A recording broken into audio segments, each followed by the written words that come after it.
ಜಗದ್ಗುರು ಮಧ್ವಾಚಾರ್ಯರು ವಾಸುದೇವ ಬಾಲಕರಾದಾಗ ಉಪನಯನಾನಂತರದಲ್ಲಿ ಶಾಸ್ತ್ರದಲ್ಲಿ ಹೇಳಿದಂತೆ ಗುರುಕುಲ ವಾಸವನ್ನು ಮಾಡಿದ್ದಾರೆ. ಅವರಿಗೆ ಗುರುಗಳಲ್ಲಿ ಅಧ್ಯಯನ ಮಾಡಬೇಕಾದ್ದು ಏನೂ ಇಲ್ಲ. ಸ್ವಯಂ ಪ್ರತಿಭಾ. ಅವರು ಪ್ರಳಯ ಕಾಲದಲ್ಲಿಯೂ ಕೂಡ ಜ್ಞಾನಿಗಳು. ಅವರ ಜ್ಞಾನಕ್ಕೆ ಚ್ಯುತಿ ಇಲ್ಲ. ಜ್ಞಾನ ನಾಶ ಆಯಿತು, ಮರ್ತೋಯ್ತು, ಮತ್ತೆ ಕಲಿಬೇಕು, ಹೊಸದಾಗಿ ಬಂತು, ಇದೆಲ್ಲ ಯಾರಿಗಿಲ್ಲ? ವಾಯುದೇವರಿಗಿಲ್ಲ, ಜೀವೋತ್ತಮರಾದ ಮಧ್ವ ಮಹಾಗುರುಗಳಿಗೆ ಇಲ್ಲ. ಸ್ವಯಂ ಭಗವಂತ ಭೂಮಿಯಲ್ಲಿ ಕೃಷ್ಣನಾಗಿ ಬಂದಾಗ ಅವನೇ ಸಾಂದೀಪಿನಿ ಆಚಾರ್ಯರ ಹತ್ರ ಹೋಗಿ 64 ದಿನ ಇದ್ದು ಪಾಠವನ್ನು ಕಲಿತಾ. ಯಾಕಂದರೆ ವಿದ್ಯಾ ಅನ್ನೋದು ಗುರು ಶುಶ್ರೂಷೆಯ ವಿದ್ಯಾ. ಯಾವಾಗಲೂ ಗುರುಗಳ ಸೇವೆ ಮಾಡಿ ಅವರಿಂದ ಪಡೆಯುವ ವಿದ್ಯೆ ಮಾತ್ರ ಮೋಕ್ಷಕ್ಕೆ ಕಾರಣ ಆಗತ್ತೆ.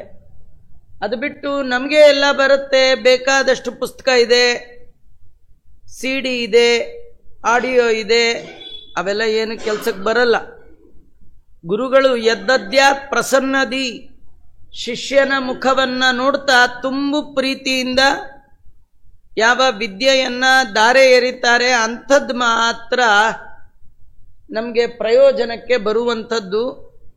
ಆ ನಿಟ್ಟಿನಲ್ಲಿ 14 ಲೋಕದ ಒಡೆಯನಾದ ಭಗವಂತನೇ ಗುರುಕುಲ ವಾಸ ಮಾಡಿದ ಮೇಲೆ ಜೀವೋತ್ತಮರಾದ ವಾಯುದೇವರು ಕೂಡ ಆ ರೀತಿ ಗುರುಕುಲ ವಾಸವನ್ನು ಮಾಡಿದ್ದಾರೆ.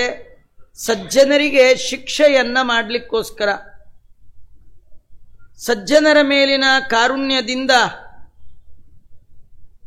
ಸಚ್ಚಾಸ್ತ್ರಗಳನ್ನು ಯಾರೆಲ್ಲ ಹಾಳು ಗೆಡವಿದ್ದಾರೆ ಆ ಎಲ್ಲ ದುರ್ವಾದವನ್ನು ನಿರ್ನಾಮ ಮಾಡುವ ಸಲುವಾಗಿ ಭಗವಂತನಲ್ಲಿ ತಮ್ಮ ಮನಸ್ಸನ್ನೇ ಇಟ್ಟು ಯೋಚನೆ ಮಾಡ್ತಾ ಇದ್ದಾರವರು, ಮುಂದೇನು ಮಾಡಬೇಕು ಅಂತ. ಅನನ್ಯ ಸಂಗಾತ್ ಗುಣ ಸಂಗೀತ ಹರೇ ಜನಸ್ಯ ಮಾನಂತು ವಿಶಿಷ್ಟ ಚೇಷ್ಟಿತಂ. ಇನ್ನೊಂದರ ಸಂಗ ಅದು ಬಿಟ್ಟಾಗ ಮಾತ್ರ ಭಗವಂತನಲ್ಲಿ, ಭಗವಂತನ ಗುಣದಲ್ಲಿ ಸಂಗ ಹುಟ್ಟತ್ತಂತೆ. ಆದ್ದರಿಂದ ನಾನು ಕೂಡ ಪರಮಹಂಸ ಆಶ್ರಮವನ್ನೇ ಸ್ವೀಕಾರ ಮಾಡಬೇಕು ಅಂತ ವಿಚಾರ ಮಾಡಿದ್ದಾರೆ. ತಾವು ಸನ್ಯಾಸಿಗಳಾಗಬೇಕು ಅಂತ ವಿಚಾರ ಮಾಡಿ ಒಂದಿನ ವಾಸುದೇವ ಮನೆಯಲ್ಲಿರುವ ಎಲ್ಲ ವಸ್ತುಗಳನ್ನು ಒತ್ಕೊಂಡು ನಮಸ್ಕಾರ ಮಾಡ್ತಾ ಇದ್ದಾರೆ.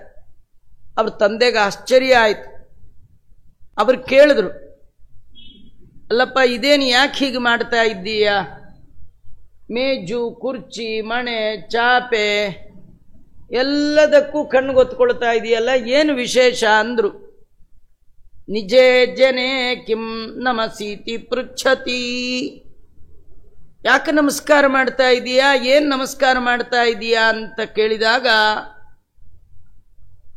ಪುಟ್ಟ ಬಾಲಕರಾದ ವಾಸುದೇವಾಚಾರ್ಯರು ಹೇಳ್ತಾರೆ, ಬ್ರುವನ್ ಸ್ವವಸ್ತು ಪ್ರಣತಿಂ ವ್ಯಧಾಮಿತಿ.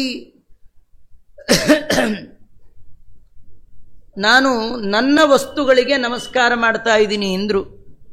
ಇದೆಲ್ಲ ನಂದು, ನನ್ನ ವಸ್ತು, ನಮಸ್ಕಾರ ಮಾಡ್ತೇನೆ ಅಂತ. ಇದರ ಅರ್ಥ ಏನು? ವಸ್ತು ಅಂದರೆ ನಾಶರಹಿತವಾದದ್ದು. ಯಾವುದು ಎಲ್ಲ ಕಡೆ ವಾಸ ಮಾಡತ್ತೋ ಅದಕ್ಕೇನು ಹೆಸರು? ವಸ್ತು. ಅಥವಾ ಅಪ್ರತಿಹತವಾದದ್ದು, ಯಾವ ಕಾಲಕ್ಕೂ ನಾಶ ಆಗದೆ ಇರುವಂಥದ್ದು. ಸ್ವವಸ್ತು ಸ್ವಸ್ವಾಮಿನಂ ನಿತ್ಯ ಅಪ್ರತಿಹತಂ. ಭಗವಂತನೇ ನಿಜವಾದ ವಸ್ತು. ಭಾಗವತದಲ್ಲಿ ವಸ್ತು ಶಿವದಂ ತಾಪತ್ರಯೋನ್ಮೂಲನಂ ಅಂತ ಹೇಳಿದ್ದಾರೆ. ವಸ್ತು ಅಂದರೆ ಎಲ್ಲ ಕಡೆ ಯಾರು ವಾಸ ಮಾಡ್ತಾ ಇದ್ದಾನೆ, ವಾಸನಾತ್ ವಾಸುದೇವೋಸಿ ವಾಸಿತಂತೆ ಜಗತ್ರಯಂ. ಸರ್ವಭೂತ ನಿವಾಸೋಸಿ ವಾಸುದೇವ ನಮೋಸ್ತುತೆ. ಎಲ್ಲರೊಳು ತಾನಿಪ್ಪ, ತನ್ನೊಳಗೆ ಎಲ್ಲರನ್ನೂ ಧರಿಸಿಕೊಂಡಿಹ ಅವನನ್ನೇ ವಸ್ತು ಅಂತ ಕರೀತಾರೆ. ನಾವೆಲ್ಲ ಎಲ್ಲ ನಮ್ದು ನಮ್ದು ನಮ್ದು ಅಂತೀವಿ. ಆ ಮೇಲ್ ಕಾಣೋದು ನಮ್ದಲ್ಲ, ಒಳಗಿರೋ ಭಗವಂತ ನಮ್ಮವ. ಹಾಗಾಗಿ ಆಚಾರ್ಯರು ನನ್ನ ವಸ್ತು ಅಂದರೆ ಒಳಗಿರುವ ಭಗವಂತನಿಗೆ ನಮಸ್ಕಾರ ಮಾಡ್ತೀನಿ ಅಂತಾರೆ. ಇದರರ್ಥ ಇನ್ನೊಂದೇನೆಂದರೆ, ಹಾಗಾದ್ರೆ ನಾವು ನಾಳೆಯಿಂದ ಮನೇಲಿರೋ ಟೇಬಲ್ಗೆಲ್ಲ ನಮಸ್ಕಾರ ಮಾಡೋಣ. ಆಚಾರ್ಯ ರಾಯರ ಮಠಕ್ಕೆ ಬರೋದು ಬಿಟ್ಟು ಟೇಬಲ್ಗೆ ಒಂದು ಪ್ರದಕ್ಷಿಣೆ. ನಮ್ಮನ್ನೇನಂತಾರೆ, ಸ್ವಲ್ಪ ಲೂಸ್ ಆಗಿದೆ, ಕೇಳಿ ಪುರಾಣ ಕೇಳಿ ಹೀಗಾಗಿದೆ ಅಂದ್ಕೊಳ್ತಾರೆ ವಿನಃ. ಹಾಗಾದ್ರೆ ಇವ್ರದ್ದೇನು ಕಥೆ ಅಂದರೆ, ಅವರು ನಮ್ಮ ಹಾಗೆ ದೇವರ ಪೂಜೆಗೆ ಪ್ರತಿಮೆ ಬೇಕು ಅಂತ ಇಲ್ಲ ಅವ್ರಿಗೆ. ನಮಗೆ ಕೈ ಮುಗಿಬೇಕಾದ್ರೆ ರಾಯರ ಬೃಂದಾವನ ಎದುರಿಗೆ ಬರಬೇಕು. ನೋಡಿ, ಮಠದಲ್ಲಿ ನೋಡಿ, ನಮಸ್ಕಾರ ಮಾಡೋರು ಎಲ್ಲ ಬೃಂದಾವನ ಎದುರಿಗೆ ಸಿಕ್ಕಾಗ ಹಿಂಗಂತಾರೆ. ಮಿಕ್ಕಂತೆ ಕೈ ಹೀಗೆ ಬೀಸ್ಕೊಂಡೇ ಹೋಗಿ ಪ್ರದಕ್ಷಿಣೆ ಮಾಡೋದು. ತುಂಬ ಜನ ಪ್ರದಕ್ಷಿಣೆ ಮಾಡುವಾಗ ಯಾರು ಹೀಗೆ ಮಾಡ್ಕೊಂಡು ಬರಲ್ಲ, ಹಿಂಗೆ ಪ್ರದಕ್ಷಿಣೆ ಮಾಡ್ತಾರೆ. ಬೃಂದಾವನ ಕಂಡಾಗ ಹೀಗೆ ಮತ್ತೆ ಕೈ ಹೀಗೆ ಅಂದ್ಕೊಂಡು ಹೋಗ್ತಾರೆ. ನಮಗೆ ಕೈ ಮುಗಿಬೇಕಾದರೆ ಒಂದು ಪ್ರತಿಮೆ ಬೇಕು, ಇಲ್ಲದೇರಿಲ್ಲ.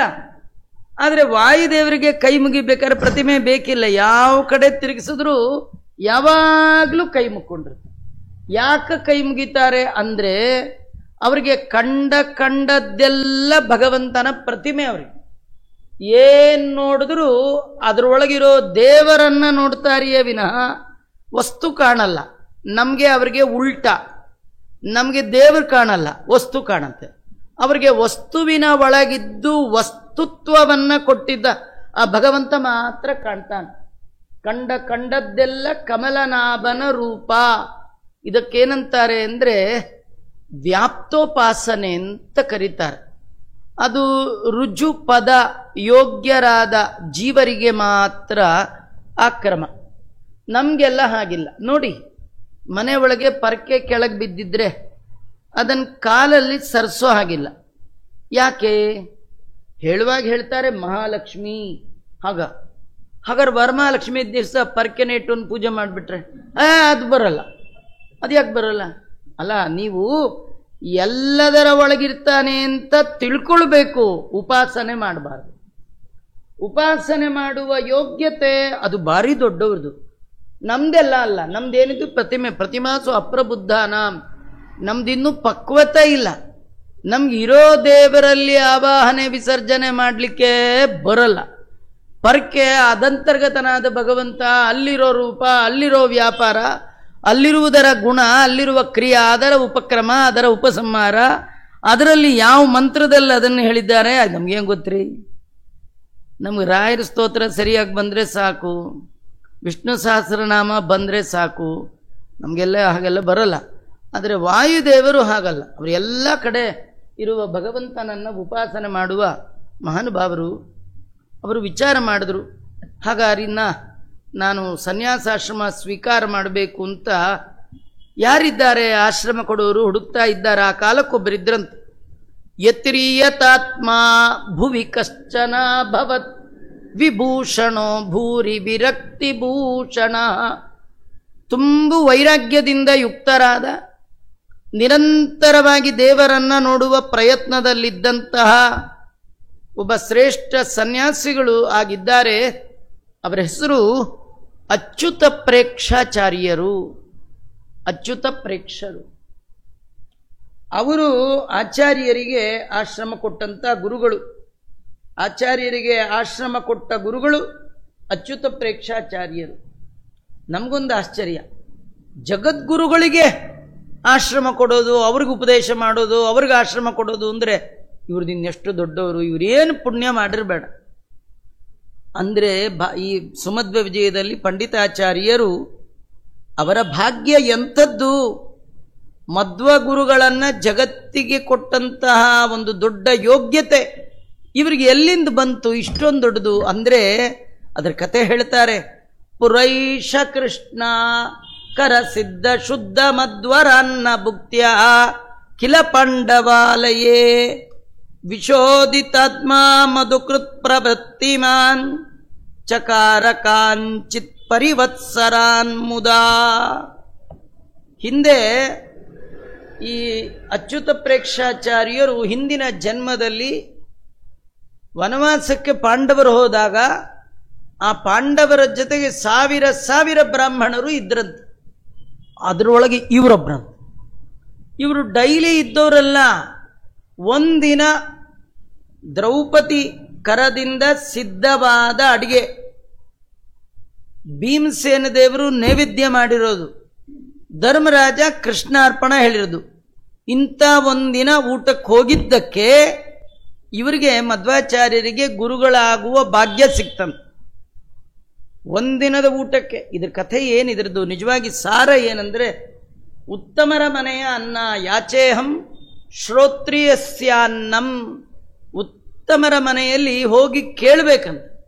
ಹಾಕಲ್ಲ ಅಂದರೆ ಒಂದು ಲೋಟ ನೀರು ಕೊಡಿ ಅನ್ಬೇಕಂತ.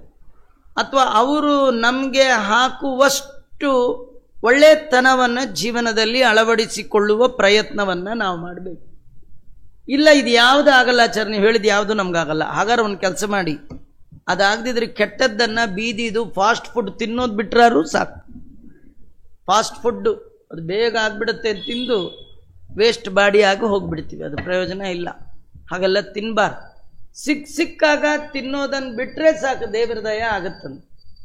ಹಾಳು ಹರಟೆಗೆ ಹೋಗ ಬ್ಯಾಡ, ಕಂಡ ಕೂಳುಗಳ ತಿಂದು ಒಡಲ್ ಹೊರೆಯ ಬ್ಯಾಡ. ಜಡಭರತ, ಭಾಗವತದ ಕತೆ. ಜಡಭರತ ಭರತ ಚಕ್ರವರ್ತಿ ಆದಾಗ ಸಾಯುವಾಗ ಜಿಂಕೆ ಜಿಂಕೆ ಜಿಂಕೆ ಅಂತ ಸತ್ತ. ಏನಾದ? ಜಿಂಕೆ ಆಗಿದ್ನಲ್ಲ, ಇಡೀ ಜಂಕೆ ಜನ್ಮದಲ್ಲಿ ಏನೂ ತಿಂದಿಲ್ಲ ಅಂತ.